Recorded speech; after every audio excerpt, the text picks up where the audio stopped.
Released in 2021, the iPhone 13 and the 13 mini were impressive upgrades from the iPhone 12 and 12 mini. And even after 4 years, these still hold up very well as really strong phones, still managing solid performance and on track to get at least another 2 to 3 years of software updates from Apple. While the iPhone 13 and 13 mini are great options, they are no longer sold by Apple since 2024, and specifically for the 13 mini, Apple stopped selling it in 2023. In today's video, I'll be reviewing this phone and most importantly answering the question, does it still hold up in 2025? Well, let's find out. iPhone 13 is a really nice looking phone, front to back, and looks pretty similar to the older 12, but with a diagonally placed camera design as seen on the iPhone 14 and 15 lineup. And even though it's 4 years old, it is safe to say that the design remains unchanged. The glossy back and the aluminum sides still look and feel modern and premium. You still get the SUA design and a much smaller notch horizontally when compared to the iPhone 12. You also have a variety of colors to choose from and they all look great in my opinion. Let's now move on to the display. The iPhone 13 has a 6.1-inch OLED panel, meaning that the colors are going to be vibrant and everything else is going to be nice and sharp.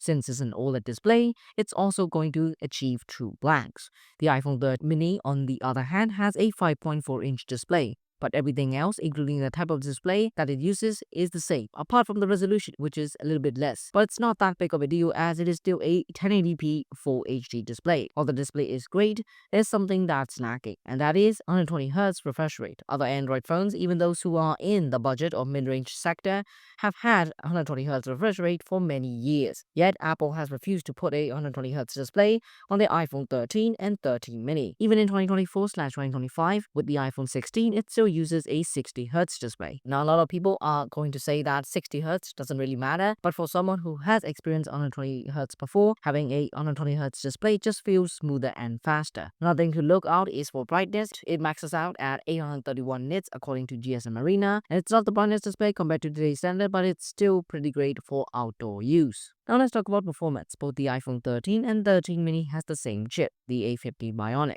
And the thing about the A15 is that, according to Nano Review, it is some of the best performing chips out there, ranking at 17th place. Even the iPhone 14 and 14 Plus has the same chip, but with an extra core as seen on the iPhone 13 Pro and 13 Pro Max. So, navigating around iOS, scrolling through social media, and playing games at maximum settings is not a problem at all. And there is no application that doesn't open instantly. The A18 and A18 Pro processors on the iPhone 16 lineup may be faster, but for most regular people, the A50 Bionic is still very fast and an excellent chip for daily use. But what about the battery? The iPhone 13 does have a solid battery coming at 3240 mAh, or more specifically 19 hours of video playback. But for the 13 mini, because of its small size, it has a 2430 mAh battery with 17 hours of video playback. The battery life on the regular 13 is great, just like I told you earlier, but the 13 mini's life is decent and 2.5 hours more than the 12 mini. But I'm pretty sure that those who are buying the 13 mini instead of the regular 13 are not heavy users, meaning that the battery life is going to be great for them. However, the 13 is the way to go if you care about battery life. Do know that since Apple doesn't sell these phones anymore, it has become less likely that you are going to get these phones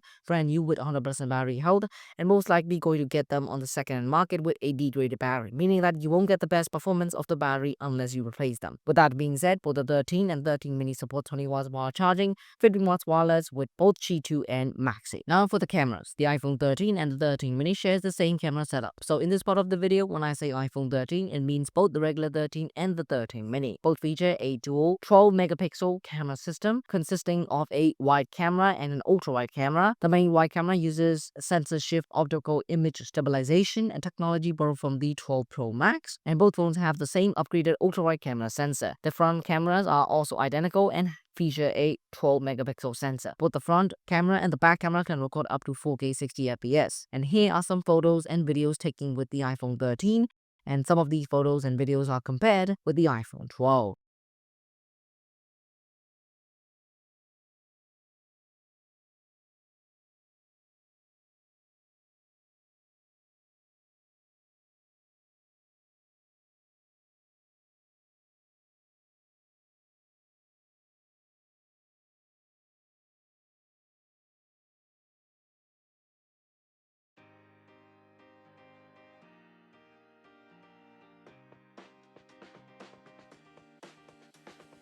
Finally, answering the question, does it still hold up in 2025? Yes, and absolutely yes. If you're looking for an inexpensive iPhone that is still going to get another 2 to 3 years of iOS updates, or the best smartphone possible in 2025, and you don't care about any of these fanciest features and Apple Intelligence features and stuff, then the iPhone 13 and the 13 mini are going to be amazing for you. That's all that I've got for this video. If you enjoyed it, make sure to give it a thumbs up and subscribe to my YouTube channel for more tech videos like this. Until then, take care.